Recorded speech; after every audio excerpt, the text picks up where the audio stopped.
Bonjour, notre combat continue. Aujourd'hui, je vais vous parler encore un peu de moi pour que tu prennes courage, que tu saches que tu n'es pas seul dans cette condition-là, qu'il y a des gens aussi qui sont passés par là. J'étais dans un foyer où, je peux vous dire, on me giflait, on me donnait des coups de poing, on me tirait les rastas parfois quand j'avais mes cheveux, on me tirait même les cheveux, on m'insultait, on me faisait toutes sortes de choses. Peut-être tu es dans cette situation où on te fait les mêmes choses et tu te dis, c'est normal. Ou tu te dis, quand on finit de te faire ça, tu entres dans ta chambre, tu pleures. Tu entres dans les toilettes, tu pleures. Parfois tu marches en route, tu pleures tout seul. Tu vas à l'église, tu pleures. Quand tu vois quelqu'un que tu connais, tu souris. Parce que tu veux montrer que tu es bien. Mais dans la vie, si tu vis ta propre vie, tu ne vis pas par procuration. Non, tu vis ta vie. Tu vis ta propre vie. Et le destin de tout un chacun est entre les mains de Dieu. C'est lui qui décide pour nous. C'est lui qui sait là où nous allons finir. Et c'est lui qui nous donne le courage que nous avons à nous. Là où tu es là, tu as un grand courage que tu ne sais pas. Là où tu es là, tu as une force horrible. Là où tu es là, il y a une vie qui t'attend quelque part. Là où tu es là, il y a ta joie qui est devant toi, la paix. Mais il n'y a qu'une chose que tu dois faire. C'est de prendre une décision. C'est de prendre quoi? Une décision. Une décision qui va changer ta propre vie. Une décision que personne ne peut prendre pour toi. Tu sais, avant, quand j'avais tous ces problèmes-là, il y avait mes copines qui m'aimaient bien. Une ou deux à qui je me confiais. Et me disaient, oui, il est moment de partir et tout. Moi, j'y croyais pas. Je disais, non, mes copines-là, je ne suis pas sûre qu'ils sont en train de me dire des choses justes. Pourquoi? Parce que je voulais que la décision vienne de moi-même. Et la décision était là aussi, mais il y avait la peur. La peur de comment faire, comment changer ma vie, comment vivre. Je disais que si je pars maintenant, est-ce que je vais m'en sortir? Est-ce que je vais pouvoir? Comment je vais vivre? Je ne travaille pas, je n'ai pas de sous, je n'ai pas une maison. Qu'est-ce que je fais? Et j'ai les enfants. Cette peur-là était là. Alors tu finis par rester. Tu te décourages. Alors aujourd'hui, je vais vous dire, toi qui ferme la porte tous les soirs ou tous les matins, à pleurer dans la chambre, toi qui entre dans les toilettes, pleure et laisse couler de l'eau, parce que tu ne veux pas qu'on t'entende pleurer. Non, la solution, ce n'est pas de pleurer, de suer les larmes. Parce que quand tu finis de pleurer, tu finis de suer les larmes. La douleur que tu ressens en toi ne finit pas. Mais plus tu restes, tu accumules tout cela.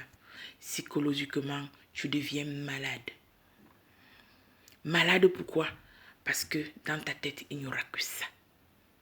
Tu ne pourras plus dormir, même pas réfléchir, parce que tu ne penses que à ça. Tu t'imagines, tu es dans ta propre maison. Le matin, tu es bien parce que la personne qui te sauvage est partie au travail. Mais quand l'heure approche déjà, tu changes parce que quand la clé touche la porte et que la porte s'ouvre, ton calvaire commence. Parce qu'il y a même personne qui va te dire bonsoir. Parce qu'il y a même personne qui va te dire comment tu as passé la journée. Parce que moi, ma mère me disait toujours, toi qui viens chez toi, entre toujours avec la joie. Parce que quand tu regardes quelqu'un qui entre chez toi avec la joie sur son visage, toi aussi tu accueilles la personne avec la joie. Mais imagine, tu as quelqu'un qui vient, celui qui t'a épousé, qui t'a dit oui devant la mairie. Il vient là, il ouvre la porte, mais c'est un monstre, qu'il soit une femme ou un homme. Ton calvaire commence, tu as peur de tout. Tu as même peur de lui poser une question. Tu as peur même de lui parler parce que tu ne sais pas sa réponse. Tu as peur que peut-être sont les mains, ou tu as peur qu'il va t'insulter, ou tu as peur qu'il va te menacer. C'est la situation là que tu vis. C'est la situation que tu es là-dedans. Mais ce n'est pas une vie. Ce n'est pas une vie. Tu peux vivre seul. Ou bien tu peux même rentrer chez tes parents. Mais tu serais bien libre. Une liberté où personne ne va être là pour te menacer tous les jours. Alors je suis là aujourd'hui encore pour te dire, ne baisse pas les bras. Ne baisse pas les bras. Parce que moi, je les ai baissés. Aujourd'hui, je connais encore les milliers de gens. Je connais les hommes comme les femmes qui sont maltraités, qui n'arrivent pas et qui regardent ces vidéos tous les jours, mais qui n'arrivent même pas parce qu'ils ont peur, le manque de courage. Peur de quoi?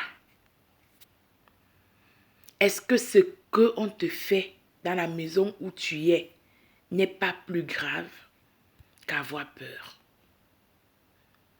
Peur de quoi? Alors mon frère, ma soeur, je t'en supplie encore, pour l'amour de Dieu, lève-toi dans ta force que tu as, dans le courage que tu as, parce que tu es courageuse, tu es courageux, tu peux partir, tu peux changer, tu peux décider. Le mariage, ce n'est pas une esclavage, ce n'est pas la prison. Non, tu n'es pas en prison. Quand on se marie même, moi j'ai toujours dit que quand tu te maries, tu es libre. Parce que tu as un mari, tu as tes enfants, tu as ta maison, tu es libre. Alors si tu te maries et que tu n'es pas libre, ça veut dire que tu n'es même pas marié. Ça veut dire que tu es en prison. Où est la différence avec quelqu'un qui est en prison? Il n'y a pas de différence. Alors détache les chaînes ces chaînes qui sont en toi. Délivre-toi. Parce que Dieu t'a donné le courage. Je continue à dire ça. Que tu dois te lever. Les gens me demandent comment faire. Oui, moi aussi je demande, mais comment faire? Mais comment? Il faut d'abord que tu saches où aller, comment faire. Il y a les internets maintenant, il y a l'internet maintenant, il y a les téléphones où tu peux écrire même seulement association des femmes battues, association des hommes battus. Tu vas voir. Tu vas dans les réunions, tu expliques tes problèmes. Ils vont te donner des solutions. Il faut parler aux gens pour qu'on sait de quoi tu vis. Parce que sinon, tu vas rester mourir là-bas. On ne saura même pas pourquoi tu es mort. Tu es mort pourquoi? Une mort gratuite. Mort parce qu'on t'a tapé. Mort parce qu'on t'a maltraité. Mort parce que on te viole tous les jours. C'est ce que tu veux. C'est ça que tu veux pour toi. C'est cette fin que tu veux vraiment pour ta vie, je te demande. C'est cette fin-là que tu veux. Quand on dit qu'il y a une femme là-bas qu'on a tuée, ou bien il y a un homme là-bas qu'on a assassiné parce que sa femme l'a assassiné, il n'avait rien dit à personne, personne ne connaissait. Et tout le monde va venir là. Oh, mais elle ne m'avait pas dit, elle ne m'avait pas dit. C'est ce que tu veux? Je crois que non. Alors, tant qu'il se fait encore tout, il faut que tu te lèves et que tu prennes ta vie entre les mains et que tu marches comme il faut marcher. Tu vas voir que tout ça, c'est derrière toi. Ne te décourage jamais dans la vie. Tout le monde a le courage. On devient. Ce qu'on veut être, qu'est-ce que tu veux être? Tu peux le devenir par ton propre courage. Aujourd'hui, je te parle là. Aujourd'hui, je te parle parce que moi, j'ai eu le courage. Aujourd'hui, je te parle parce que moi, j'ai dit stop et j'ai changé ma vie. Le Seigneur m'a aidé à changer ma vie. Parce que plus tu restes, plus tu es malade. Moi, j'ai fait des nuits, des mois, des années même sans dormir à cause de la peur. J'ai angoissé. J'avais des grosses boules dans le ventre. Je tremblotais. Parfois même, je dormais dans la nuit, je criais tout seul. Ça, c'est l'angoisse. Je déprimais. Ce n'est pas ce que tu veux pour ta vie. Je dis tout ça pour t'encourager. Je te dis tout ça parce que je veux juste t'encourager que tout ce que tu traverses, il y a les gens qui ont aussi traversé. Moi, j'ai traversé plus pire même, peut-être. Mais je suis là aujourd'hui. Ma seule défense était quand ça commence, le stress commence, je mangeais. La nourriture était devenue ma part de combat. Je mangeais, je stressais, je grossissais. Le stress montait, la tension montait, tout ce qui est mauvais montait. Pourquoi? Parce que je ne pouvais dire à personne, j'avais peur de dire aux gens, alors je mangeais. Quand j'étais angoissée, je mangeais n'importe comment. Je prenais du poids, j'étais vraiment où. Mais ça n'a rien changé. Tu manges, tu te détruis encore. Le stress est là, tout est là. La dépression vient. Tu peux même devenir folle même. Tu peux même finir par te tuer toi-même. Parce que tout ça, ça pèse. Il faut parler à quelqu'un. Tu n'as confiance à personne. La personne avec qui tu as fait confiance, qui est ton mari ou bien qui est ta femme, voilà, lui, il veut te tuer. Mais non. Non.